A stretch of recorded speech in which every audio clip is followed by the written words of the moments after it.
सभी को नमस्ते। पुनः स्वागत है आप सभी का संस्कृत भाषा तथा साहित्य मूक्स पाठ्यक्रम में। मैं डॉक्टर प्रवेश व्यास, सहायकाचार्य वास्तुशास्त्र विभाग श्री लाल बहादुर शास्त्री राष्ट्रीय संस्कृत विश्वविद्यालय नई दिल्ली से। हमने पिछले पाठ्यांश में आयुर्वेद का परिचय प्राप्त किया।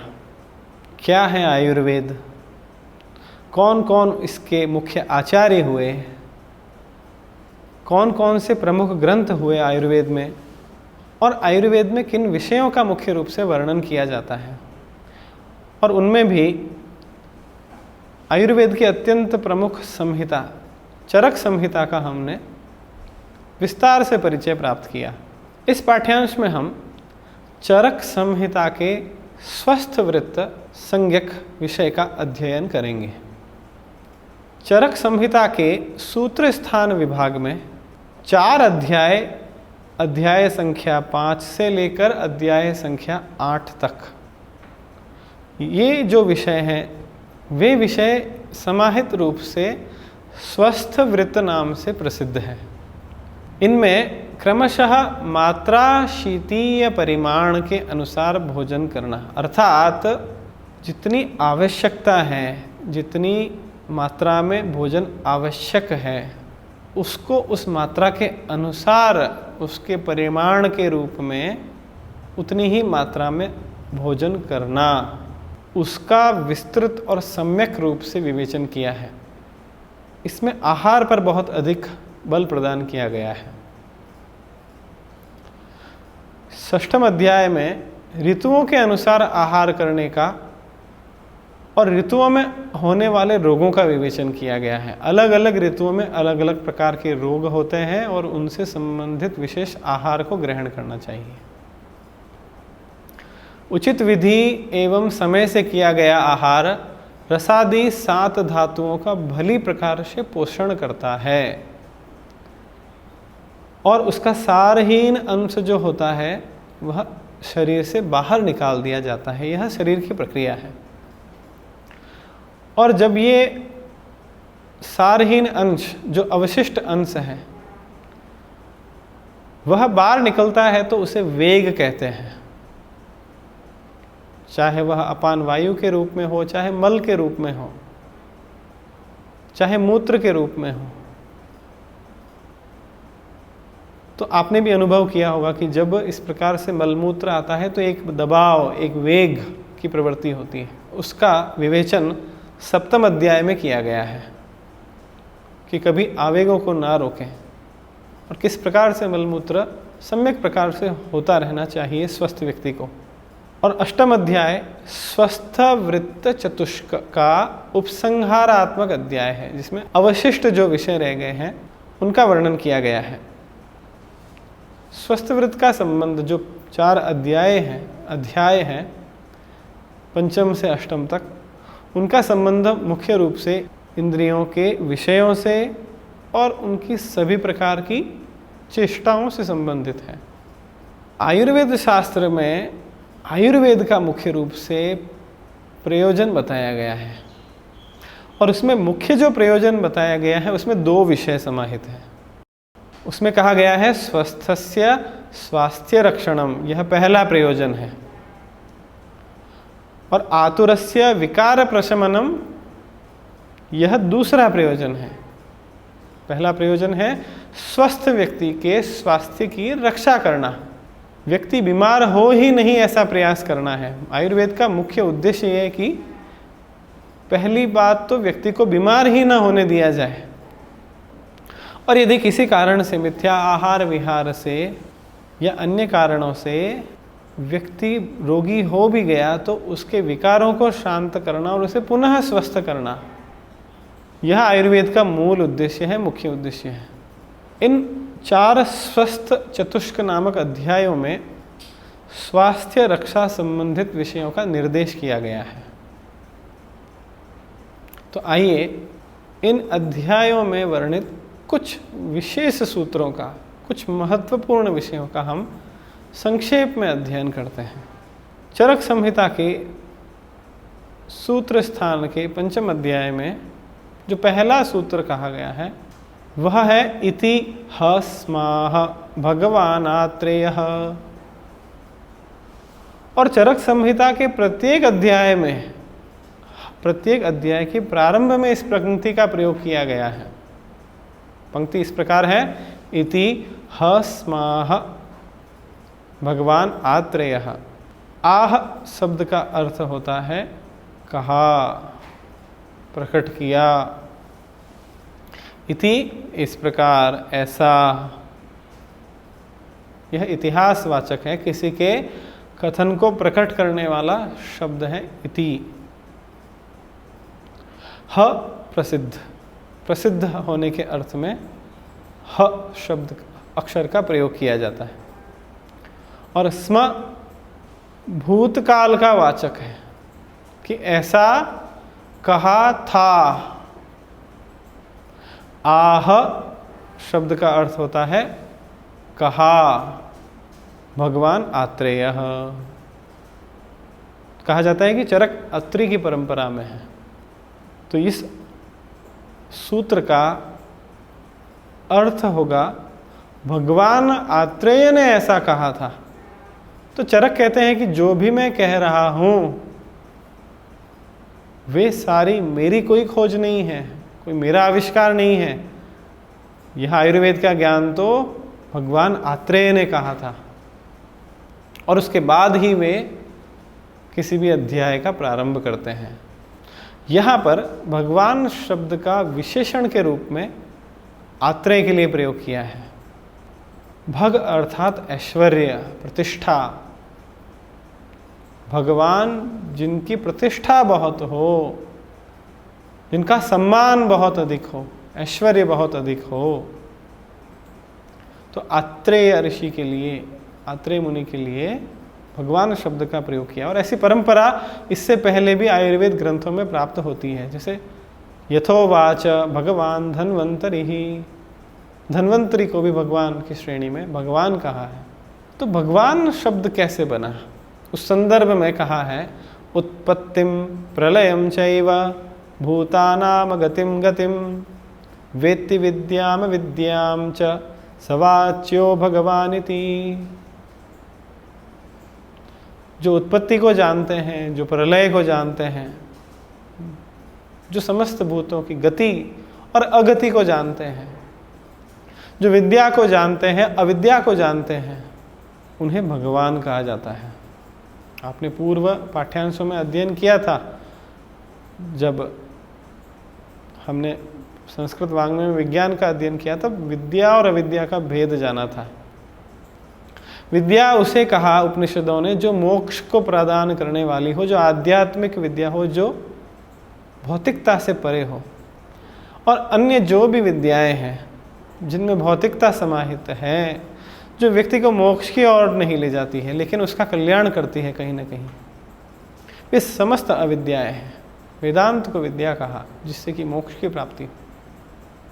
यहाँ हम यदि व्याकरणगत कुछ अंशों को देखें इस सूत्र में, तो जैसे स्माह, स्म जमा आह, स्म धन आह, स्म में आह जुड़ा है। तो यहाँ पर स्म का अकारांत जो अकार है अंत का, और आह का जो प्रारंभ का आ है, यह जुड़ के अकह सवर्णे दीर्घ, इनमें दीर्घ संधि हो जाती है और आ मिलके आ बन जाते हैं। भगवान आत्रेय, भगवान जमा आत्रेय। तो इस प्रकार से यहाँ भी संधि हुई है और दो शब्दों के मेल को संधि कहते हैं। दो वर्णों के मेल को, दो अक्षरों के मेल को संधि कहा है। अब यदि हम अग्रिम सूत्र को देखें तो चरक संहिता के ही पंचम अध्याय से एक सूत्र ग्रहण किया गया है। मात्राशी स्यात् आहार मात्रा पुनरग्नि बलापेक्षिणी। मात्रा अर्थात परिमाण। जैसे हम कहें कि 1 किलो सेब, तो वो 1 किलो उसकी मात्रा है, उसका परिमाण है। अशी खाने वाला, तो मनुष्य को परिमाण से भोजन करना चाहिए, मतलब मात्रा के अनुसार जितनी उसको आवश्यकता है उतनी मात्रा में ही भोजन करना चाहिए, ऐसा चरक इस सूत्र में लिख रहे हैं। और उसमें भी आहार मात्रा पुनरग्नि बलापेक्षिणी, जितनी आपके उदर में जठराग्नि है उसके बल की अपेक्षा, उसके बल के अनुसार जितनी आपको भूख है उतनी ही आपकी आहार की मात्रा होनी चाहिए। भूख से बहुत ज़्यादा अधिक नहीं खाना चाहिए और बहुत ज़्यादा कम भी नहीं खाना चाहिए। जब आपकी जठराग्नि शांत हो जाती है उतना ही खाना चाहिए। यहाँ पर मात्राशी शब्द यदि हम देखें तो मीयते अनया इति मात्रा, जिसे मापा जाता है वह मात्रा शब्द है। उसमें स्ट्रन और टाप प्रत्यय लगाने पर मात्रा शब्द बन जाता है। तो चरक बताते हैं कि आहार कितने प्रकार का हो सकता है, भोजन के कितने भेद हो सकते हैं, क्या क्या खाया जा सकता है। तो पहला है भोज्य। 6 प्रकार के भेद बताए हैं आहार के। पहला भेद है भोज्य, जिसमें दाल भात इत्यादि पदार्थ समाहित होते हैं। दूसरा है भक्ष्य, जिन्हें बहुत चबा चबा के, लेकिन बहुत अधिक चबाने की भी आवश्यकता नहीं हो, जैसे रोटी है, लड्डू है। चर्व्य, जिनको ज़्यादा चबाना पड़ता हो। तीसरा प्रकार है चर्व्य, जैसे चना है, आपको काफ़ी चबाना पड़ेगा। दाना, लावा, खील इत्यादि को, जिनको बहुत चबा के खाना होता है। चौथा प्रकार का आहार होता है लेह्य, जिसको चाटा जाता है, चाटने योग्य जो होता है, जैसे चटनी है, आप जैम खाते हैं, सॉस खाते हैं। पांचवा है चोष्य, जिनको चूसा जाता है, जैसे आम को आप चूसते हैं, ईख को चूसा जाता है, ऐसे आहार। छठा है पेय, जो पीने योग्य हैं। आप दूध को पीते हैं, शरबत पीते हैं, आप कोल्ड ड्रिंक्स पीते हैं, जूस पीते हैं, तो ये सभी पेय है। सारे रस जिनको पिया जाए वे पेय आहार में समाहित होते हैं। और चरक कहते हैं इस सूत्र में कि उस आहार को बहुत ही परिमाण को देखकर, आपकी भूख को देखकर, आपके पेट की अग्नि जिसे जठराग्नि कहते हैं, उसकी मात्रा को देख के ही भोजन करना चाहिए। बहुत अधिक नहीं करना चाहिए, कम नहीं करना चाहिए। तो व्यक्ति अगर ऐसे करेगा तो स्वस्थ रहेगा। अग्रिम सूत्र जो चरक संहिता से लिया गया वह है यावदध्याशनमशित मनुपहत्य प्रकृतिम यथा कालम जराम गच्छति तावदस्य मात्रा प्रमाणम वेदितव्यम भवति। यह पंक्ति भी चरक संहिता के सूत्र स्थान के 5वें अध्याय से ली गई है। इसका अर्थ है कि भोक्ता, जो भोजन करने वाला व्यक्ति है, उसके द्वारा किया गया जो षड्विध भोजन है, अभी जो हमने अध्ययन किया 6 प्रकार के भोजन का, उस भोजन की प्रकृति को अवश्य जाने। कौन सा भोजन वात प्रकृति का है, कौन सा भोजन कफ प्रकृति का है, कौन सा भोजन पित्त प्रकृति का है, और जो ठीक समय में पच जाए उस प्रकार से उस भोजन का प्रमाण आपको जानना चाहिए। तो यदि कोई भोजन ऐसा है जो बहुत लंबे समय में पचता है तो उसे प्रातःकाल जल्दी खाएं, उसे रात्रिकाल में नहीं खाएं। जो शीघ्र पचने वाला भोजन है उसे रात्रिकाल में खाएं। तो काल को देखें, जरा को देखें, व्यक्ति किस उम्र का है, कैसे खाने को वह पचा सकता है। तो जैसे जैसे व्यक्ति की आयु बढ़ती है, अवस्था बढ़ती है, तो उसे सात्विक भोजन लेना चाहिए, सुपाच्य भोजन लेना चाहिए जो आराम से और जल्दी पच जाता हो। यहाँ पर एक शब्द आया है अनुपहत्य। अनुपहत्य, इस शब्द की व्याख्या बड़ी सुंदर की गई है। चरक संहिता के विमान स्थान में और 3 अध्याय में इसका वर्णन किया है, जिसमें बताया है कि खाना कैसे खाना होगा। तो खाना इस प्रकार से खाना है कि कुक्षेरप्रपीडनम आहारेण, कुक्षेः अप्रपीडनम आहारेण, खाए हुए भोजन के द्वारा कुक्षी पर बहुत ज़्यादा दबाव नहीं पड़े। हृदयस्य अनवरोधः, हृदयस्य अनवरोधः, हृदय की गति का कहीं अवरोध न हो आपके भोजन से। इतना जल्दी नहीं खाएं, इतना अधिक नमक नहीं हो कि बीपी बढ़ जाए, हृदय की गति बढ़ जाए। पार्श्वयोः अविपाटनम, आपकी पसलियों में फटने जैसी कोई पीड़ा नहीं हो। अनति गौरवम उदरस्य, खाने के बाद पेट में बहुत ज़्यादा भारीपन नहीं आ जाए।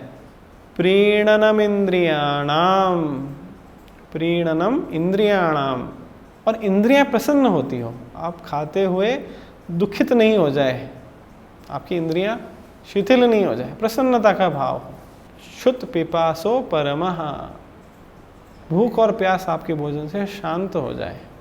स्थान आसन शयन गमन उच्छ्वास प्रश्वास हास्य संकथासु सुखानुवृत्ति। खाने के बाद अगर चाहे आप स्थान लेते हैं, बैठते हैं, खड़े होते हैं, सोते हैं, चलते हैं, श्वास प्रश्वास, हंसते हैं, बातचीत करते हैं, इन सब में आपको सुख का अनुभव होना चाहिए। और खाने के बाद ही नहीं, हमेशा सर्वदा आपको सुख का अनुभव हो। सायं प्रातश्च सुखेन परिणमनम, दिन के भोजन का सायंकाल और रात्रि के भोजन का प्रातः काल तक सुखपूर्वक परिपाक हो जाए, पचन हो जाए। बलवर्णोपचयकरत्वं च, आपके भोजन से आपके बल की और वर्ण की वृद्धि, वर्ण अर्थात आपके चेहरे की कांति बढ़नी चाहिए, त्वचा की कांति बढ़नी चाहिए। इति मात्रावतो लक्षणम आहारस्य भवति, ये सब मात्रा युक्त आहार के लक्षण है। आहार इस प्रकार का होना चाहिए जो इन सारी विशेषताओं से युक्त हो, इस प्रकार से भोजन हो कि इनमें से किसी प्रकार की कोई असुविधा आपको प्राप्त ना हो। उसके उपरांत सूत्र कहा आचार्य चरक ने, मात्रावध्यशन मशित मनुपहत्य प्रकृतिम बलवर्ण सुखायुषा योजयत्युपयोक्तारम अवश्यमिति। मात्रावत, मात्रा के अनुसार, अशितम खाया हुआ, उपयोक्तारम, उपयोक्तारम अर्थात भोजन का उपयोग करने वाला, खाने वाला। तो यदि कोई व्यक्ति मात्रा के अनुसार, जैसी मात्रा बताई जाए आयुर्वेद में, उसके अनुसार षड्विध प्रकार का भोजन जो अभी पूर्व में बताया गया, जिसमें लेह्य है, चोष्य है, चर्व्य है, तो उस प्रकार के भोजन की प्रकृति का उपघात किए बिना उपयोक्ता भोजन करने वाला अगर मात्रा अनुसार अपनी वात पित्त कफ प्रकृति को देखते हुए यदि व्यक्ति भोजन करता है, समय पर भोजन करता है, तो वह अपने बल को भी बढ़ाता है, वर्ण को भी बढ़ाता है, सुख को बढ़ाता है और आयु को भी बढ़ाता है। बल वर्ण सुखायुषा योजयति उपयोक्तारम अवश्यम, कहते हैं कि मात्रा के अनुसार एवं आयुर्वेदोक्त विधि से प्रकृति के अनुसार बताया गया भोजन यदि व्यक्ति करे तो उसे बल की भी वृद्धि होगी, उसका वर्ण भी निखरेगा, उसको सुख प्राप्ति होगी और वह उसकी आयु को भी बढ़ाने वाला होगा। यहाँ पर कहा सूत्र में मात्रावत अश्नीयात, मात्रा अनुसार भोजन करना चाहिए, यह आदेश दिया है। यह आयुर्वेद जो है वो प्रयोगात्मक शास्त्र है और उसमें जो प्रयोग किया जाता है वह मानव शरीर पर ही किया जाता है। आपके शरीर पर ही सारे प्रयोग करने हैं, चाहे भोजन का हो चाहे औषधियों का हो। और यदि जैसा आयुर्वेद ने बताया है उनके आदेश के अनुसार यथावत उसका पालन किया जाए तो शारीरिक बल भी बढ़ेगा, विद्या का बल भी बढ़ेगा, बुद्धि का बल भी बढ़ेगा और उत्तम पदार्थों के सेवन से आध्यात्मिक बल भी बढ़ेगा। आपका वर्ण, आपकी कांति, आपकी प्रभा, आपका तेज बढ़ेगा, आपको सुख प्राप्त होंगे, शारीरिक मानसिक आध्यात्मिक, आपकी आयु हितायु, आपकी सुखायु बढ़ेगी। तो मात्रा के अनुसार किए गए भोजन का बड़ा व्यापक क्षेत्र है।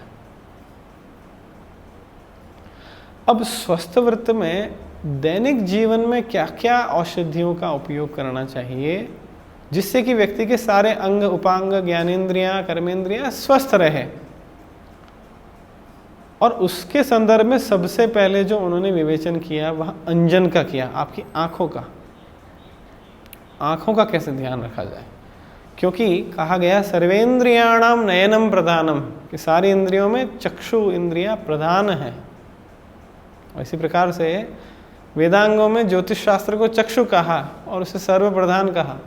तो उन आँखों की देखभाल करने के लिए, आँखों को स्वस्थ रखने के लिए, नेत्र ज्योति को वर्धन करने के लिए दैनिक जीवन में अंजन का प्रयोग भी किया जाता है और अभ्यंग का प्रयोग भी किया जाता है। तो अग्रिम सूत्र में कौन से अंजन का प्रयोग किया जाए, आँखों में लगाने वाली औषधि को अंजन कहते हैं। जैसे हम काजल होता है, सुरमा होता है, तो उसके संदर्भ में आगे सूत्र बताया आचार्य चरक ने, सौवीरम अंजनम नित्यम हितमक्ष्णोः प्रयोजयेत पंचरात्रे अष्टरात्रे वा श्रावणार्थे रसांजनम। यह पंक्ति भी चरक संहिता के सूत्र स्थान के 5वें अध्याय से ली गई है। यहाँ हितम का अर्थ है हितकारक, अक्ष्णोः आँखों का, ये द्विवचनांत प्रयोग है क्योंकि आँखें दो होती है, तो ये द्विवचन का प्रयोग है। और श्रावणार्थे, श्रावण मतलब होता है निकाल देना। आपकी आंखों में जो कचरा है, आप जब खेलते हैं, घूमते हैं, अपने काम करते हैं, बाहर निकलते हैं, तो आंखों में कई प्रकार की मिट्टी और अनेक प्रकार के अपशिष्ट पदार्थ चले जाते हैं, तो उनको आंखों से निकालना होता है। आपने कई बार देखा होगा कि जब सुबह उठते हैं तो आंखों में से कुछ गंदगी निकलती है, तो उसको निकाल देना यह भी आवश्यक है। तो ऐसे पदार्थों का प्रयोग किया जाए जिनका आप निरंतर प्रतिदिन आँख में कोई ऐसा अंजन लगाया जाए, और जब कभी आपका ऐसा मन हो कि मेरे आँखों को साफ करना है, इसके अंदर के सारे कचरे को निकाल देना है, तो उसके लिए अलग प्रकार के अंजन का प्रयोग किया जाए। तो आँखों के लिए हितकारी सौवीरम अंजनम नित्यम प्रयोजयेत, जो सौवीर नाम का अंजन है उसे प्रतिदिन प्रयोग में लिया जा सकता है, रोज काम में लिया जा सकता है।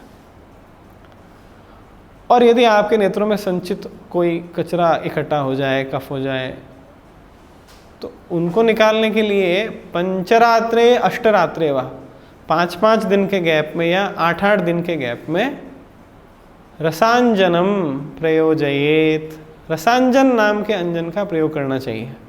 तो 2 अंजन का तो नाम हमने सुना। इसमें जो पंचरात्रे अष्टरात्रे है, इस वाक्य के द्वारा महर्षि ने चिकित्सक को अधिकार दिया है कि वह पहले दोष का विचार करें कि 5-5 दिन में इसे अंजन डालने की जरूरत है या 6-6 दिन में या 7-7 दिन में या 8-8 दिन में। वो अवधि को उसके दोष के आधार पे कम या ज़्यादा भी कर सकता है। तो प्रश्न उठता है कि फिर कितने प्रकार के अंजन हैं। आपने सौवीर अंजन का नाम लिया, रसांजन का नाम लिया, तो रसरत्न समुच्चय में 5 प्रकार के अंजनों का प्रयोग किया है। सौवीरांजन, रसांजन, श्रोतोंजन, पुष्पांजन और नीलांजन। इस प्रकार से आपने 5 अंजनों का परिचय प्राप्त किया। अग्रिम सूत्र में आचार्य चरक ने कहा, चक्षुस्तेजोमयं तस्य विशेषात् श्लेष्मतो भयं ततः श्लेष्महरं कर्म हितं दृष्टेः प्रसादनम। श्लेष्म होता है कफ, जलीय तत्व। कहते हैं कि आयुर्वेद में गर्दन से ऊपर जो विकार होते हैं वो अधिकांश कफ से संबंधित विकार होते हैं। और प्रसादन का अर्थ होता है साफ करना, शुद्ध करना, निर्मल करना। तो इस सूत्र का अर्थ है नेत्र तेजोमय होता है, चक्षुष तेजोमयम। उसको सबसे ज्यादा क्या डर है, भय है, जलीय तत्व कफ से भय है।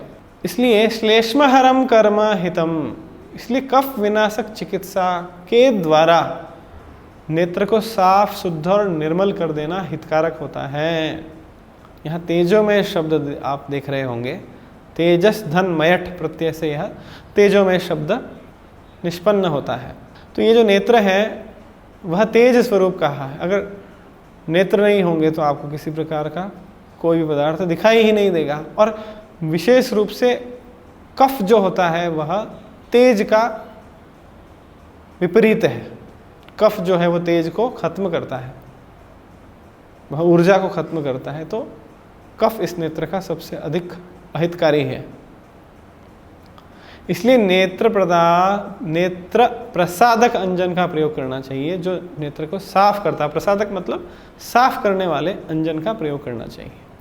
एक अंतिम सूत्र इस पाठ्यांश का आचार्य चरक के द्वारा वर्णित, दिवा तन्न प्रयोक्तव्यम नेत्रयोस्तीक्ष्णमंजनम विरेक दुर्बला दृष्टिरादित्यम प्राप्य सीदति तस्मात् श्राव्यम निशायाम तो ध्रुवमंजनमीष्यते। तो मुख्य रूप से अंजन संबंधित सूत्रों का यहाँ प्रतिपादन किया गया है। विरेक मतलब होता है विरेचन, और सीदति का मतलब होता है कष्ट का अनुभव करना, विरेचन निकल जाना। तो रसांजन आदि तीक्ष्ण अंजनों को दिन में नहीं लगाना चाहिए। जो पिछले 5 अंजनों में हमने एक रसांजन का ज्ञान किया था, तो उस रसांजन को दिन में नहीं लगाया जाए, क्योंकि उस अंजन को लगाने से जो नेत्रों का विरेचन होता है उससे थोड़ी दुर्बल दृष्टि हो जाती है, और जब वो सूर्य की गर्मी को पाती है तो बहुत कष्ट का अनुभव करती है। इसलिए रात्रि काल में श्रावक अंजनों का निश्चय रूप से प्रयोग करना चाहिए। ध्रुवम का मतलब होता है निश्चित रूप से, क्योंकि ध्रुव जो है वो अपने स्थान पर निश्चित रूप से स्थित रहता है ब्रह्मांड में, इसलिए ध्रुव का मतलब होता है निश्चित रूप से। तो ध्रुव शब्द का ईष्यते क्रिया के साथ अन्वय करके अर्थ यह किया है कि रात्रि में तीक्ष्ण अंजन का प्रयोग निश्चित रूप से करना चाहिए। कुछ आचार्य ध्रुव को अंजन का विशेषण भी मान लेते हैं, इसलिए ध्रुव अंजन वे हैं जिनका कि नित्य प्रयोग किया जाता है, जैसे सौवीरांजन इत्यादि, ऐसा आचार्यों ने कहा। तो इस प्रकार से इन सूत्रों में आंखों की देखभाल कैसे की जाए, और इस संदर्भ में आचार्य चरक के क्या मत हैं। तो 5 प्रकार के अंजन बताए, और आवश्यकता अनुसार प्रतिदिन कौन से अंजन को प्रयोग में लिया जाए, रात्रि काल में कौन से अंजन को प्रयोग में लिया जाए, जब आंखों में बहुत ज़्यादा गंदगी हो रही हो तो किस अंजन को प्रयोग में लिया जाए, और कितने कितने दिनों में प्रयोग में लिया जाए। इस प्रकार से इन पिछले 3 सूत्रों में विशेष रूप से आंखों में डाले जाने वाले अंजनों का प्रयोग, आप उसे काजल भी कह सकते हैं, आप उसे सूरमा भी कह सकते हैं, ये ध्रुव मंजनम ईष्यते, इस शब्द के संदर्भ में कुछ कुछ आचार्यों का मत कुछ कुछ भिन्न है। यहाँ जो श्राव्य लिखा है, श्राव्यम, श्रावक का मतलब होता है निकाल देने वाला, जो कचरे को बाहर निकाल देता है, गंदगी को बाहर निकाल देता है। निशायाम तो, अगर आप रात्रि काल में उस अंजन को डाल के सो जाएं तो सुबह तक आपकी आंखें बिल्कुल स्वस्थ, सुंदर, और सारा जो उसमें कचरा है, गीढ़ हम कहते हैं उसे, वो सारा कचरा उसमें से बाहर आ जाएगा। तो इस प्रकार से आपने इस पाठ्यांश में चरक संहिता में वर्णित कुछ स्वस्थ वृत्त जो 5म से 8म अध्याय के मध्य माने गए विषय हैं, उनमें से 5म अध्याय में वर्णित कुछ सूत्रों का यहाँ पर अध्ययन किया है। निश्चित रूप से आपके ज्ञान का वर्धन हुआ होगा, ऐसी मेरी आशा है। और अग्रिम पाठ्यांश में हम चरक संहिता संबंधित ही कुछ अन्य विषयों के साथ उपस्थित होंगे। सभी को नमस्ते, धन्यवाद।